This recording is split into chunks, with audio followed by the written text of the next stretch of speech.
নমস্কার, হেসেল রোজগারে আপনাদের স্বাগত। আজ বানাবো কাঁচা আমের জ্যাম। এটা স্বাদটা কিন্তু আলাদা আর খুব চটপট তৈরি হয়ে যায়, আর এটা সবার ভালো লাগবে। তাহলে রেসিপিটা আপনাদেরকে শেয়ার করি। কাঁচা আমের জ্যাম বানাতে এখানে আমি দুটো আম নিয়েছি। দুটো আম 500 গ্রাম ওজনের। আমগুলোকে ভালো করে ধুয়ে নিয়েছি। এবার আমের খোসাগুলো ছাড়াবো। খোসা ছাড়ানো হয়ে গেছে। এবার আমগুলোকে কেটে নেব। আমের পাল্পগুলোকে যতটা সম্ভব বের করে নেব। আমের আটি না হলে তো ভালোই, কিন্তু আটি হলে আটির গা দিয়ে যতটা সম্ভব পাল্পটা বের করব। যে আমগুলো কেটেছি সেগুলো ছোট ছোট টুকরো করে কেটে নিতে হবে। আটির গায়েও যে পাল্পটা লেগে আছে সেটা বের করে নিচ্ছি।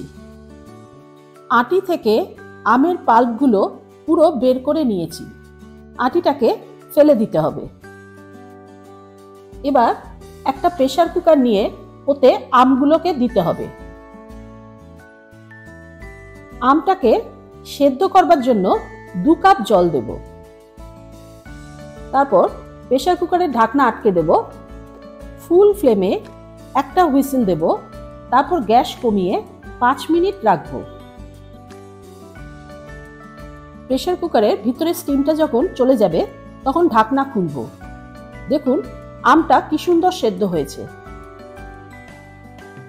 এবার একটা ঝাঁঝরি নেব। ঝাঁঝরি নিয়ে সেদ্ধ করা আমগুলোকে ছেঁকে নিতে হবে। ভিতরের যে আঁশগুলো আছে সেগুলো বেরিয়ে আসবে। আমের পুরো পাল্পটা বের করা হয়েছে, আর ভিতরের যে আঁশগুলো ছিল সেগুলো আলাদা হয়ে গেছে। এবার একটা প্যান নেব। প্যানের মধ্যে ওই পাল্পটা পুরো দিয়ে দেব।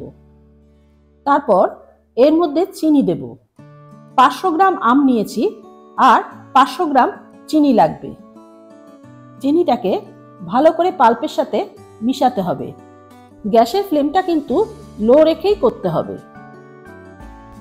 এই পাল্পটা যখন জাল দেবেন তখন প্যানটা কিন্তু অ্যালুমিনিয়ামের না হয়, স্টিলের প্যান বা কড়াইতে করতে পারেন। কিছুক্ষণ পাল্পটাকে জাল দেওয়ার পর এর মধ্যে 1.5 ইঞ্চি দারচিনি দেব। দারচিনিটা দিলে ফ্লেভারটা খুব ভালো আসে। এই পাল্পটা কিন্তু অনবরত নাড়তে হবে, না হলে তলায় লেগে যেতে পারে। পাল্পটা কিন্তু আস্তে আস্তে ঘন হয়ে আসছে। পাল্পটাকে কিন্তু সব দিক দিয়েই ভালোভাবে নাড়াতে হবে। যখন পাল্পটা অনেকটা ঘন হয়ে আসবে তখন এতে 1 টিস্পুনের মতন ছোট এলাচের গুঁড়ো দিতে হবে। এলাচের কিন্তু খোসাটা দেব না, শুধু ভিতরের দানাগুলোকে পাউডার করে দিতে হবে। জ্যামটাকে কিন্তু এবার অনবরত নাড়তে হবে। অনেকটাই ঘন হয়ে এসছে। পাল্পটা অনেকটাই ঘন হয়ে গেছে। এবার একটা প্লেটে একটু পাল্প নেব। প্লেটটাকে একটু কাত করে দেখতে হবে পাল্পটা গড়িয়ে আসছে কিনা। গড়িয়ে আসছে না, আর কিছুক্ষণ জাল দেব। এবার গ্যাসটা বন্ধ করব। আমাদের হোমমেড জ্যাম তৈরি। জ্যামটা ঠান্ডা হলে কাচের বোতল বা প্লাস্টিকের জারে রাখতে হবে। কাচের বোতলটা কিন্তু ভালো করে ধুয়ে শুকিয়ে নিতে হবে, না হলে জ্যামটা নষ্ট হয়ে যেতে পারে। এখনো জ্যামটা পুরো ঠান্ডা হয়নি। ঠান্ডা হলে জ্যামটা কিন্তু আর একটু ঘন হয়ে যাবে। বাজার থেকে তো জ্যাম কিনেই থাকি, কিন্তু সহজে বাড়িতেই এবার বানিয়ে নিন। জ্যামটাকে ব্রেডে লাগিয়ে নিচ্ছি। জ্যামটা পরোটা, রুটি দিয়েও খুব ভালো লাগে। শরবতেও দিতে পারেন। এটার ফ্লেভারটা খুব ভালো লাগে।